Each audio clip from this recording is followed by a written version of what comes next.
guys? Ben Travovic here from the Manly Seagulls. Here's it comes through Luai. The SuperCoach Experience podcast is one of the best podcasts going around, boys. They go, Tahoe! Scores Keep doing what you're doing, and yeah, I just want to say, what a podcast. What is the try? Go the Mighty Eagles. Hey lads, Ewan Aiken here from the New Zealand Warriors.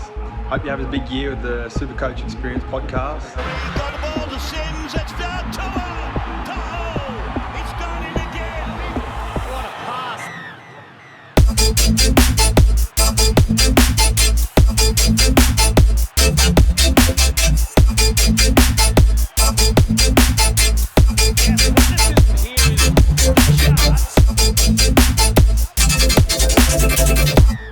Hello and welcome to the SuperCoach Experience podcast. I'm your host, Brandon Savage, the coach of the Savage Turbos. Today, I'm joined here by my two trusty guests in Tim Moody, the coach of the Villi Army. How are you, Tim? Why are we guests all of a sudden? Co-host, I guess. Geez, that's a bit rough. Yeah, look, sorry. Yeah, I'm going all right, man. I just sort of made me feel really small for a second, but that's okay. And I'm also joined by my other co-host here, the coach of Kiss My Behinds, Jake. How are you, Jake? Yeah, good. We're ticking the days off till the footy's back, or even TLT on Tuesday. So I'm pumped for it. I'm so pumped. We've been waiting all preseason for TLT to come and the footy season to come, and it's finally here. Guys, massive news yesterday. Passing of Shane Warne. Terrible news. What'd you make of it, Jake? For someone who probably isn't the biggest cricket fan, but how did you feel about it? Yeah, I mean, it was quite a shock. I was up like late. I think it was Friday night, and yeah, just come across all the socials saying it was that he was suspected heart attack, and I was like, man, like it was 50 something, and it's just cruel world sometimes, just taking people way too young. Yeah, agree. I woke up at 4:00 on Saturday morning, got a message from my brother saying Shane Warne passed away. And I was like, the first thing I thought was, this must be a dream. Then I went all over Facebook and it was just everywhere. I can't believe it. I think the thing that hits hard home most is the fact that he was so active within the cricketing world and still commentating. Timmy, any comments on it? Yeah, it's really sad, man. I remember, like, he had a really big influence on everyone, I think. I remember, he was just that star cricketer when I was going through school, and I even got a Nike earring. I got my ear pierced because he had a Nike earring. So that's how much of an influence he had on, like, I didn't even play cricket ever. So, but I still looked up to him as a bit of a hero of mine. We have the same birthday. He loves poker. I love poker. There's just, when you share sort of things with someone or similar interests and stuff like that, it gets you thinking and stuff. And I don't know, it's weird. I just started getting all, counting how many years apart we are, and then sort of thinking, geez, I hope I get a bit longer than that, and thinking I better look after my health a bit, and that sort of stuff. So yeah, it's tough, man. He's going to be missed by everyone.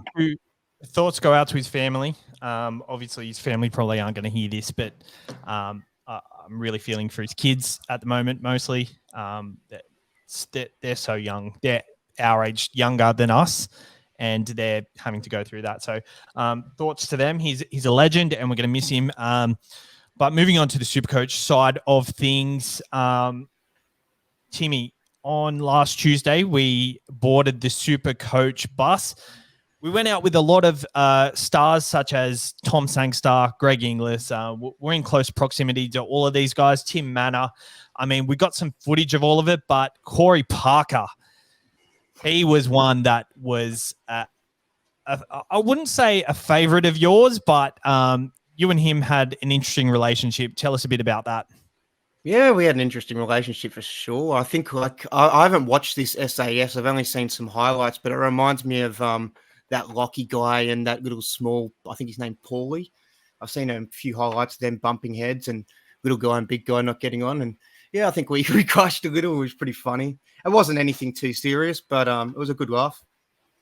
Well, as you say, it wasn't anything too serious. I've got the video up here, so let's have a watch and let's see the interactions you had with Corey Parker on the day.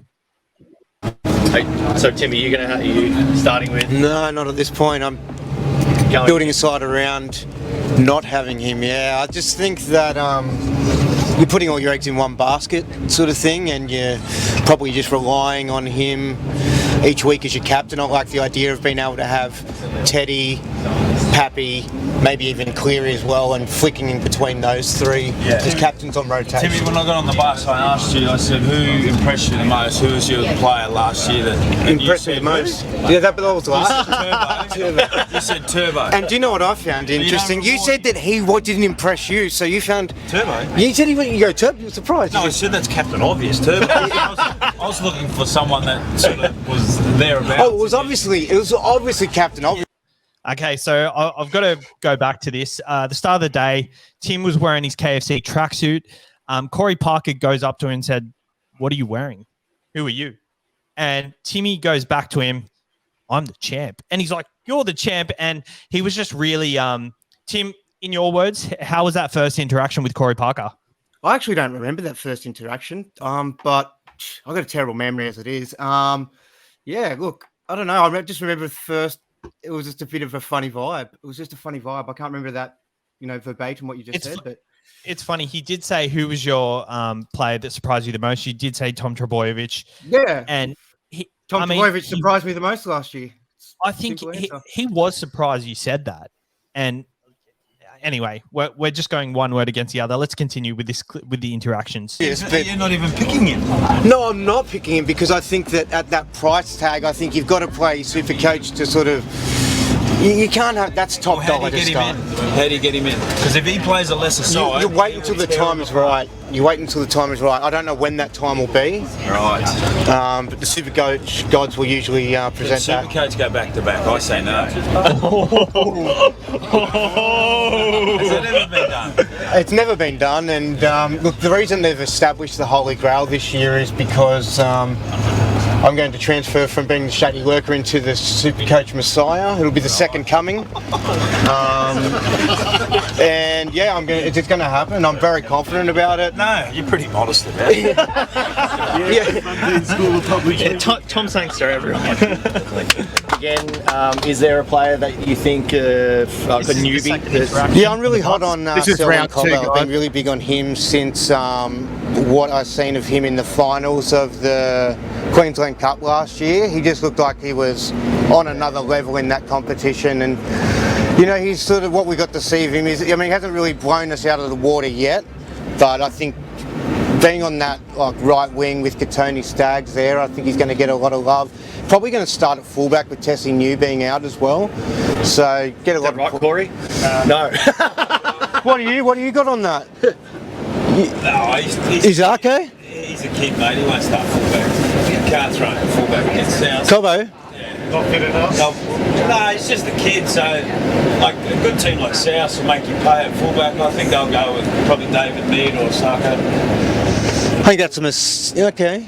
But I reckon give him a go. I reckon he deserves it. He's great. He's great. As they say, he's a young GI. He's a young Latrell. Latrell, GI, Connor, RTS, they all start on the centres or wing. Yeah. They get thrown back to fullback. It's a different beast, the NRL. Yeah. He'll get eaten up, and it's wouldn't be good for his. You don't think he could play the first couple of games until he can play? So how do you saying for his development as a they all won't do it. I wouldn't do it.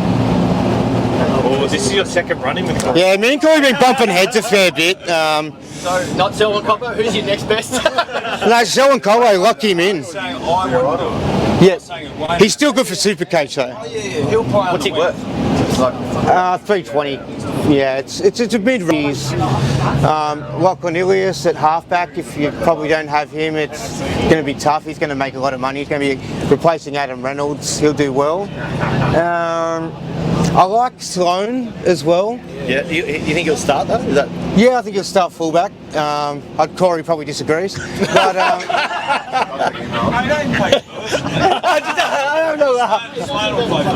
He will, yeah. Really? Just did Nico Hines. Yeah. I like him. He's a little bit more than I want to pay him. You're not going to get the same of what we got out of him last year because he was playing at the Storm in a fullback role, but Nico Hines, he seems to want to touch the ball a lot. He's going to be kicking. Like, do you get points for being big? You should. Yeah, like I'm a bit partial to a good-looking player like Cam Murray. Does he? Yeah, I think he'll. For who? Addo Carr and. I haven't even looked at the Fox. I reckon he's probably about 430 or something. Is that a better work rate than Addo Carr or a better work rate than he did before? Sorry? Is that a better work rate than Addo Carr or than he did before? No, I think that he will have it. Like he'll have a better work rate than Addo Carr. Yeah. Okay.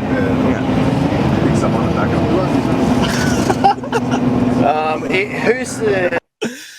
All right, so if you're not watching the video version, Corey is pretty much sitting there biting his lips, and he's absolutely steam coming out of his ears with everything Tim says. Tim, what have you got for Corey Parker? What message do you have for him? I don't know, man. I just want to maybe a charity boxing match. No, it's never going to happen. I'm too small. Don't like your chances, Tim. Yeah, it's not happening. Not happening. I did maybe if me and Savs could jump in the ring together, maybe we'd have half a chance because I reckon Savs a pretty average fighter too. So 2 average fighters versus an ex-footy player is probably fair. Thanks for the day, Corey. It was nice to meet you. Thanks for getting amongst us. That's all I've got to say. Yeah, I'm a big fan of his. I agree. Actually, I actually thought he was pretty cool. He was pretty cool. Wasn't afraid to tell his opinion. And we have another clip from the day. Andrew Voss telling us about his favourite picks for Supercoach. We're going to head over to GI, and he's going to... You got a second GI? No, all good. Sorry.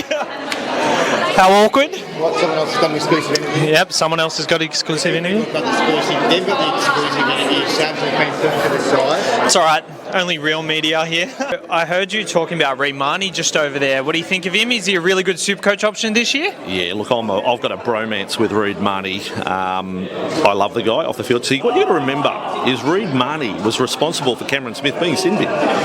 Only the second time in his career. So he's got more than just football ability. He'll make 1,000 tackles and he'll give a bit of lip. Reid Marnie, kicking game, could get the odd 40-20. Reid Marnie, a must for your side. Anyone else a must-have? I'll give you a bolter. I reckon Max King. Now, Max King played no NRL last year for the Storm, has been picked up from the Bulldogs. I think he'll be one of their first forwards picked. As we saw from the trials, he's got a high work rate, he's got an offload in him, and is capable, I think as the season goes, Max King will become a permanent fixture as a standout in the Bulldogs pack. 188k as well. You heard it here first from Vossi. All right, guys, we've had Corey Parker, Andrew Voss, and Tom Sangster on the podcast today. I'm putting that in the description. Reid Marnie, Max King, are they in your side, Jake? Max King definitely a cheaper option, and like Vossi was even saying, he was so good in the trial, and I think he's going to be even if he's on the bench, he's going to be one of the forwards picked for them. Reid Marnie's he's a bit of a different one because of, I guess, the price and the fact that he's up against a Harry Grant or a Randall, or even if people decide to go double cheapie. So, I mean, I do see the merit in Reid Marnie, but personally, he's not in my side. But I'm sure he's. I don't know if you, Tim, did you have Reid Marnie, or you were thinking about it? He's come in and out. He's come in and out and in and out. So I'm touching it now till TLT. So we'll just wait and see. Yeah, Tim, I got to go to you. Your thoughts on Reid Marnie? He hasn't been out of my side all preseason, but with cheapies such as Corey Pakes at 200k emerging, Brad Schneider, is it, from the Canberra Raiders at 188k at halfback for the Raiders? It's looking like there are genuine cheapie options, and like the gun hooker might be someone you kind of need to leave out.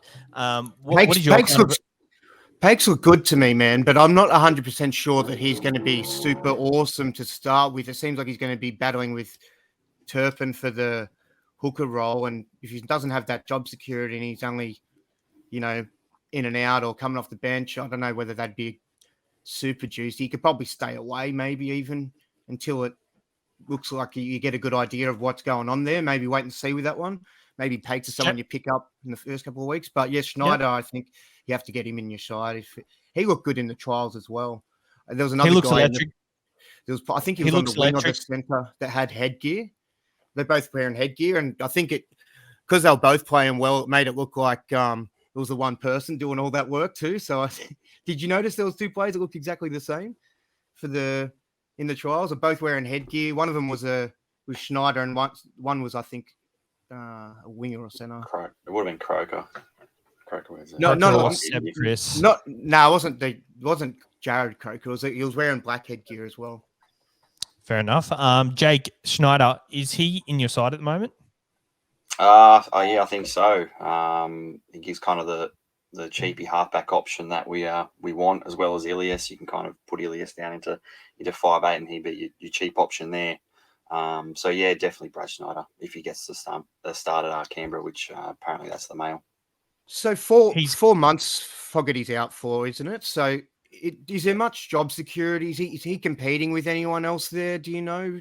There is Schneider? Sam Williams and Matt Frawley who are waiting behind him, but the fact that he's kind of got the position over him means, they're probably not that keen to go Sam Williams or Matt Frawley. But Schneider's personally, he's not in my side at the moment. I'm finding a lot of upside in a lot of the halves and fullbacks at the moment and hookers. So my layout of my side is I've got Munster, Jerome Hughes, Lachlan Ilias, and Cody Nikorima. I know it's a bit rogue, but I do have a plan in place for this. My hooker is Reid Marnie and Chris Randall. Jerome Hughes is in my halfback role because I've got Nicho Hynes in my fullback role, because if Ryan Papenhuyzen doesn't get named, you've got to have a backup plan. And if he's back round 3, you're going to want him in. So my plan is to sell Nicho Hynes or Jerome Hughes to Ryan Papenhuyzen once he returns, because I don't see value in any other fullback. Tom Trbojevic, yes, I know a lot of people are saying he's a must-have and they can't go without him. There's also Clint Gutherson that has been a backup option for people, but I honestly can't spend $655K, which is $45K less on Gutherson than Ryan Papenhuyzen. Jake, what are your thoughts with that one? Yeah, I mean, I'm sort of hoping Papenhuyzen is named and fit to go round 1, because the backup plan, mine's either Hynes or, as much as I hate it, maybe potentially Gutherson. I know Mikey's keen on the Gutherson as your second fullback. And I mean, Parra do have a nice draw. They look good in the trial, even though it was against a reserve grade Panthers side. But I mean, he's shown that he's heavily involved, Gutherson. So yeah, look, I'm just hoping Papenhuyzen's fine to go round 1. I agree. That'll save a lot of headaches. Timmy, what are your thoughts in that sort of regard? It sounded gross when you first started talking about it. Even just some of the players you had, I was like, oh, it sounds a bit clunky and a bit too chunky. And I don't know, it just sounded like you were spending your money weirdly. But the fact that you sort of got this plan to get Pappy in, I kind of don't mind that you do have that option of having Jerome Hughes up at halfback, Hynes down at fullback, wait and see which of them performs the best over the next couple of weeks, and then keep them as your halfback, and then bring in Pappy. So you've got that dual. I like that. I like that you can swap that around through Hynes. That's nice. I kind of like that a lot. I like that a lot better than the Gutherson option. A lot of people are downgrading to Gutherson, and you're only getting 40K off that, which I thought was absurd. If he was 150K less, yeah, I'd be all for it. But like, people are saying his draw is quite easy, and I actually think Parramatta's draw is quite tough. I know I've got Reid Marnie, and I'm very keen on him, but I think as a hooker, there's a lot of base stats and points through the forwards and setting up forwards for tries, which is more likely in a tougher matchup. But they start with the Titans. We don't know how they're going to go. Round 2, they have the Sharks, which a lot of people are tipping them to be top 8. They have the Storm in round 3. They have the Dragons in round 4, who, I mean, they surprised everybody in the Charity Shield. So the Titans after that, and then it goes Tigers, Knights, Cowboys. So their draw does open up after that, but in the first 3 rounds, not that good. And then Papenhuyzen will be back by then. You're going to want to have Papenhuyzen over Gutherson anyway. Jake, you personally going with Gutherson or? I mean, You don't know yet. I'm undecided on that. I'm just hoping on Tuesday Paps is there, so I don't have to make a decision. Very good. So let's move on to the hot topics. But firstly, this is our second last podcast before you can jump on our top sport multi, which is Panthers, Sharks, and Manly to finish in the top 6, and Newcastle to finish outside of the top 8. It's gone down $6.50. And how are you seeing that now, Tim? Yeah, I like it. I'm really all about it. I think more the further we've gotten to the start of the season, I think, I like it. I'm more confident than Sharks every week. I really like what I see from Nico. He looks in control of the side. I just think the Sharks have got enough to get it done. Yeah, I think 6 is realistic. I agree. And the other... Another half win. From punters jumping in early or waiting too late. You get a good price on one leg, but the others have shortened dramatically. You still win, but it feels like you half win. Introducing Top Sport's Best of the Best multi. Get top odds on every leg, every time. Don't be one of these. Just bet and forget with Bob Multi. Top Sport. Feel the excitement. Gamble responsibly. I feel like a real TV show. Playing that on the video. Make sure you use the code SCExperience when signing up. Lads, hot topics. Tom Trbojevic, 1.2 million. He's the big hot topic. I know we're talking about fullbacks before, but Timmy, 1.2 million. It's going to rain in Sydney in the next 2 weeks. It's going to rain really badly. The backs are not going to benefit from this weather. What do you think of Tom Trbojevic, and what are your thoughts on people getting him in your side? Oh, God, such a question mark. Hey, I think he's going to do well in whether you put him in snow, whether you put him, on ice skates, in the figure skating for the Olympics. Tom Trbojevic is an athlete, so I don't really think it really matters. But obviously, at dry track, it's easier for the backs to sort of dominate and stuff like that. But the part of me feels like I like what you were doing with that, Nico Hines at fullback thing, but part of me thinks that maybe, I don't know, but come TLT, if Pappy's not available, maybe I'll go the turbo route to start the season, just see what happens with it. You know what I mean? Like if I lose a bit of cash off him, I lose a bit of cash off him. It's not ideal to be losing money. You kind of want to be making money, especially if I do decide to sell him if it's not working so well. But I don't know. There's a part of me that thinks maybe I'll just plug him in to save the confusion of the rest of it. But I don't know. I think he'll still get involved, man. He's going to be involved. He'll be doing things. It'll be scary to watch without not having him, but it's going to be scary to watch having him too because you spent big money on him. Jake, Tom Trbojevic, is he someone in your side that you're going to try and avoid, or is he a consideration for you?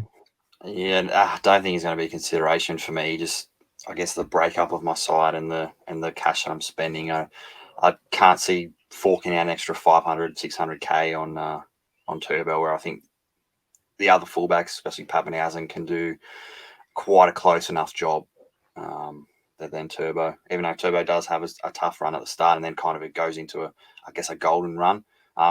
Tim said that he's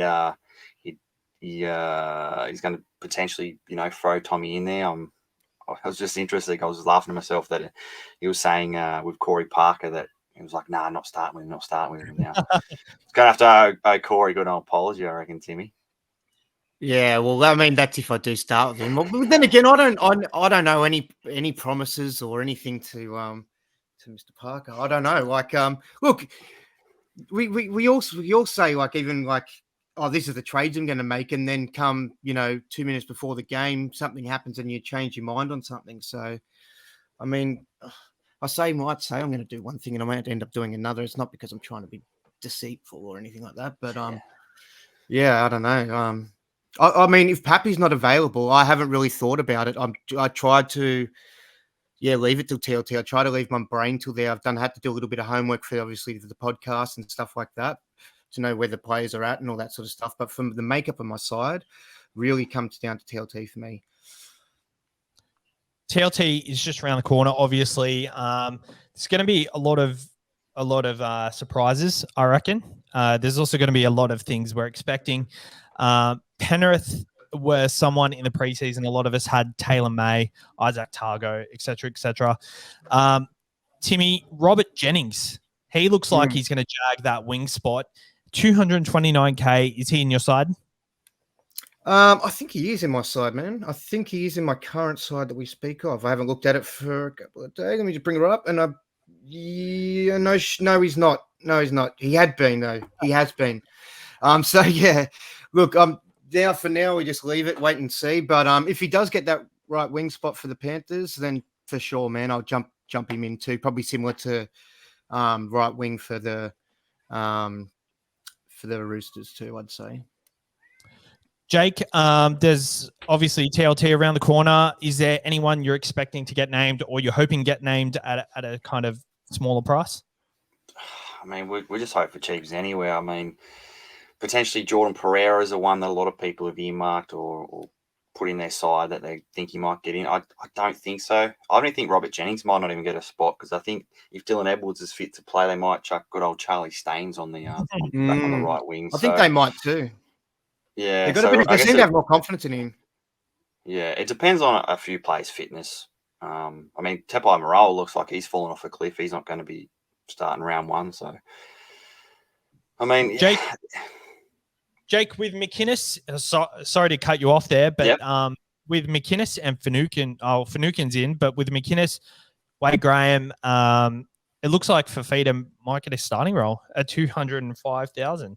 I don't think he'll get a starting role. I think he'll still be on the bench. I think our starting middle forwards will be Hamlin, ULA, and probably Rudolph. Fafita probably off the bench. I think either way, Fafita's probably going to get the same amount of minutes. Royce Hunt was real good in the trial last week. But I guess with Wade Graham out for it's about 6 weeks, I think, with the syndesmosis injury, it's going to open up that edge spot. I think Teague Wharton will get the spot because Talakai, he's not very trusted with defence. So I think, especially Fitzy, who's, all about defence. I think Talakai will get probably a bench spot as well because he kind of covers the back row, centre, and in the middle as well. We do have a lot of middles. We do have a lot of middles, the Sharks. Yeah, for sure. I really like Teague Wilton as a Supercoach player. I had a look at him when I saw Wade Graham was injured. 427,000, sorry. Would you fork out that much? I mean, I feel like I'd prefer him over a Liam Martin or Kurt Capewell. Yeah, but I think for that price, you can get Nakora, who's I guess more nailed on than Teague, because when Wade Graham comes back, he's going to probably disappear. And I think Teague, he probably might not even play 80 as well if we're carrying a back row on the bench. So yeah, I'd definitely stay away from him with a lot of good or decent mid-price options at second row over him. With Latrell winning his case for suspension, so he's only going to miss one round, opened up a door for Brandon Smith and Reece Walsh to pass their charges as well. Reece Walsh is someone who's only misses the first round and with a really good draw to start off the season. Would you consider him? Jake, I know you landed Reece Walsh in the Podmaster Cup draft side. I say, great draft side for considering your 10th pick. Yes, thank you. I thought I did an all right job, and hopefully being 10th pick won't hinder us too much. We didn't get any of the big guns, but we got Munster in the 10th pick. We got Kick out. That's all that matters. And we got Billy Kick, so I made sure to get Billy Thank Kick you, out Jake. for our Billy Army. So yeah, we'll see how we go. Hopefully we can make the finals or even win the whole thing. I really like what you did as well. Like you got Reece Walsh in, but then you've also got Nickel Clockstad as a backup for that round one. Yeah, I was only for the round one, and he was late on the board, so I just picked him up. Yeah. And then you got Lomax, and then you've got a really good side. It's on our Instagram page if anyone wants to have a look at it. Timmy, so you're saying Walsh could potentially start round one now, are you? No, round two. So he's going to miss 2, but he'll be back for round 1. Same as Latrell will be back after round 1, so round 2. Yeah, they'll both be back. I don't mind if he was available round 1 and Pappy wasn't. I mean, I wouldn't mind going Walsh, but that's not an option. So we can move. I would definitely consider it over Gutherson, 100%. So Ethan Bullamore. I've seen a lot of chat about Ethan Bullamore possibly being a trap. 280,000 starting in the second row. Tim? He ain't a trap. That's not a trap. You can't get too trappy at that price. He'll get enough minutes. He might be a slower burn than... I still think he'll go all right, man. I think he's a type of player that if you do have him on your bench and you wanted to chuck the reserve on him, or you could probably even start him. I've got a feeling he'll get at least 45 as a minimum sort of score. That's my vibe just from watching the way he plays, you know what I mean? But I guess it does come down to minutes and we'll see what happens with it. But I don't think it's a trap. I mean, I see why people think he's a trap because obviously Schuster and Olukwatu are due back in round 3-4. But I think in the first 3 rounds, he's going to get enough minutes to have a good price rise and then bank on that rolling average for the following 2-3 rounds. And then you could probably cash him out after that if he's not performing like he is. He might not, obviously won't be a starter after 3 rounds. Jake, Bullamore? Yeah, I've got him in. I think it could even be longer than that. They got awkward injuries, those 2 Manly back rows, so he couldn't be longer than that. I think he's ahead of, I think he's the 3rd option. So if one comes back, he'll still be playing. I mean, hopefully we get more than 3 weeks, so we get a couple of price rises, make 100 or so K. Hopefully get a try in the first couple of rounds so we can definitely, increase more and then cash him out for someone else. I think at that price, probably the other option, if you're looking at front rows, was it Tanua Brown from the Cows? I mean, he's a bit more of a plotter. I think maybe potentially a bit more minutes, but he's not exactly an offloading machine that's going to get a lot of points. But what I am concerned about is people actually picking Bullamore as their second starting front rower, which is a little bit dangerous if you don't have Jules in, say, second row. If, say, those 2 second rows come back, you're going to have to get rid of him. And if you got him as your second starter, you probably got 2 even worse options sitting on the bench for your front row. So, I mean, that's my only thing. If he's just as a reserve, then, I don't see any trap in him at all. I agree. The only reason I think you could start him is if you were super stacked in other positions where you were happy to take that loss of, like, say, 20, 30 points because you were maybe turboing or something like that. If you were... if that was the way you were going with it, do you think Turbo can make that up? With Bullamore, if people are starting with him in your second row, what do you think of spending 60K more on someone like Helam Lukey or Jemiah Nanai? Do you think that's a more viable option than possibly starting with Bullamore? Whoever gets the start, I think, would probably be a better option if you could go up to him. Then if that was the way you were thinking, I like the idea of Lukey for some reason. I think it's going to be Nemai, but I liked what I saw of Lukey, and I like his body shape. It's just looks big and gangly. I'm really, really warm on Lukey at the moment, and I feel like I want to start with him, but I just can't seem to fit in my side at the moment. So he's definitely a watch for me. Okay, so I'm actually scared. There's lots of players that I feel like there's like ones that I'm thinking about going but might not go. I'm so worried that lots of the ones that I might not go might actually be really good goers, and I'll miss the boat on them and stuff. There's so many options. Agree. So we obviously didn't have a podcast between the last trials and this trial, so we'll just quickly recap how everybody went with the Manly Raiders game. Not too much from there. Obviously, Tommy was a bit quiet. I wouldn't read too much into that. Remember when he scored that 40-odd against Newcastle before Origin? I feel like he kind of put himself on ice, so I wouldn't worry about that. Tigers, Jackson Hastings looked quite good. His performance in that game, did that change a decision on him for you, Jake? I mean, he does love to run the ball, which is good for SuperCoach. The only thing that I guess turned me off him was that I don't think he's going to be starting goal kicking. I think Luke Brooks might be the goal kicker. Yep. So I don't know. I mean, he's definitely underpriced, I think, even without the goal kicking. But I think with the cheapies that have come in, I prefer to go them, save 180K to spend elsewhere and still have, you're playing half and you're playing 5/8, where Hastings was just going to be a a bench player anyway. Timmy Luciano had an absolute blinder. Is he someone you would consider to start season, or is he more a buy around type player as he's always been? Do you know what? He's a funny one, Lucy, because I think he's one of those players where if you really like him, you're considering him, and if you're don't really like him, you don't really put him in. Think about him in your. I don't really ever think about him in my side, but I know he's super coach relevant. You know what I mean? I see him getting those high scores, and even the way he plays is, pretty handy as well. I think it might be partly because I kind of tend to try and stay away from Tigers unless it's like Adam Dewey.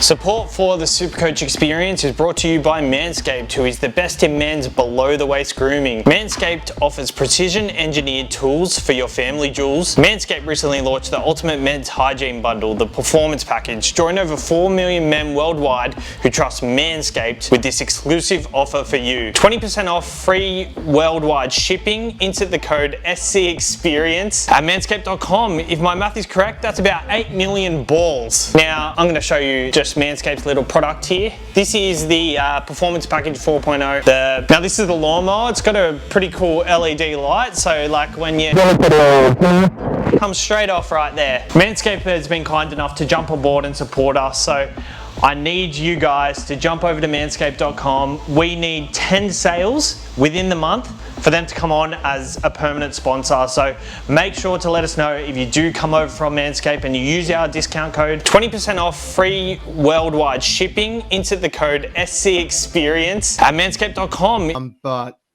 yeah, I don't know.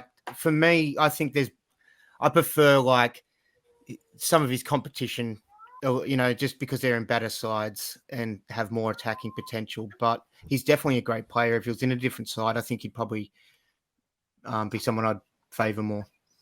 I think the kicker is there's so much in the 400 to 500K bracket that you can get much more value out of.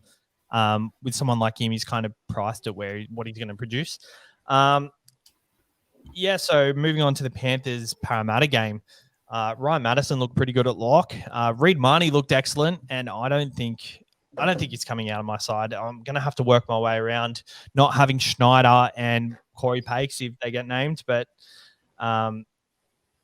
Papali'i looked okay. Why can't you have Schneider?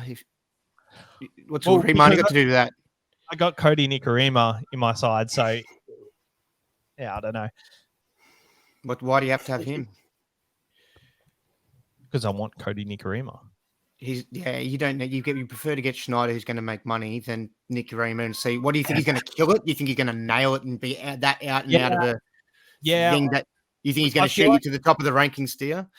I feel like he's going to start the season like he did start last season. He went really unnoticed for a long time, and I feel like that's what he's going to do again. I don't know. Just because he's doing a job and he's going unnoticed, he wasn't flying out of the ballpark. So I don't think you need to do that, man. I reckon that's a bit of a weird one. See, this is just another Sav's hunch. He had Luke Brooks last year, who he thinks panned out all right for him. So he thinks that Nikorima is going to be this year's one. You don't need to try and nail this one random player to just kind of look like a super coach genius. You know what I mean? I feel like that's what you do too often. You go, I'm going to have this guy that no one's got. I've got so many of them too. I don't think you need to do that. Don't do that. I think you're talking yourself into it, and you're putting blinkers on. You need to talk yourself into it and out of it. When you're having a decision, weigh out the pros and cons. I think you just see, what he lights and go, woo, I'm doing it. Cody Nikorima lights up in neon lights. You think you need a balance, bro? Balance it up. Fair. I don't mind it. Oh, he's good, but I wouldn't start with two. Yeah, I think Schneider. Start with him. Start with Schneider him or Jerome, not both. Yep. Yeah. You're right. One or the other. Anyway, moving on to the Dragons and the Rabbitohs. Tyrell Sloan, Timmy, how do you look? Yeah, great, good. I'd like to see it in the drier track more. Like it was pretty wet and he was still looking pretty good. So, I think he's going to be a key feature of their attack. They're happy to get rid of Matt Duffy real quick last year because it seemed like they knew what they wanted to do with him at the back there. So I think he's going to be a star of the future. I'm really excited about him. I don't know whether I'm going to start with him or not, though. I'm still tossing that up. It's what I'd love to. I've been raving on about him, but you can't start with everyone. You know what I mean? And he is at an awkward price. Jake Lomax looked amazing. You drafted him in the Podmaster Cup League. Is he? What's he on the radar for your team like? I'm looking at him for sure. I mean, he's a player that has a high ceiling. Although he couldn't goal kick in the Charity Shield, I'm sure he'll sort that out by the time the season starts. He's a player that has a high ceiling, decent base as well for a centre. And although he did burn me last year, didn't burn me as much as that Bradman Best bloke. But I also like Jack Bird as well if he's going to get the left edge spot. I think they're both about the same price. And I guess they're both the same price as you and Aiken as well. So around that price point, just under 500, I don't think you can get them all. Maybe one. And at the moment, I've got Aiken, and I don't know, but I do like Lomax and Jack Bird as well from Dragons. I can see Lomax being great there. With Ravalawa, like while they're both fit and on that side, I can see Sloan connecting with them and them just all the three of those guys just hooking up and scoring a lot of tries. I really like the idea of Lomax, especially because his trouble's been trying to stay on the field too a lot. He's been sort of injured at some point, nearly most seasons, right? Yeah, just last season he had a few injuries. But the season before he averaged, I think, nearly 70, 65, I think it was. But I don't think he was on the field all the time, though. It's funny you mentioned Aiken, Jake. I feel like I've gone really cold on him. I think maybe just because we haven't seen much from him in pre-season. Timmy, Jake, continue. I just guess about the Warriors. We haven't seen him play a trial, which has kind of killed us. It's killed my idea of potentially going Sean Johnson because I didn't know his role and how he was sort of going to play with the Warriors. I don't know if it didn't seem to turn you off Nicarima at all. No, well, he played. He played the All Stars. So yeah, a lot of players played All Stars that probably won't even start for their team. But true. Yeah, I don't know. The Warriors not playing a trials, it's hurt me a lot, and I'm still keen on Aiken regardless of that because I know he's going to get that left edge spot, and we saw what he did last year. I think it's going to be more of the same. But the other Warriors have kind of been turned off by him. Agree. And also in the week of the trials last week, there was one team that did impress me, and that was the Sharks. Jake, Nico Hines, is he locked into your side now?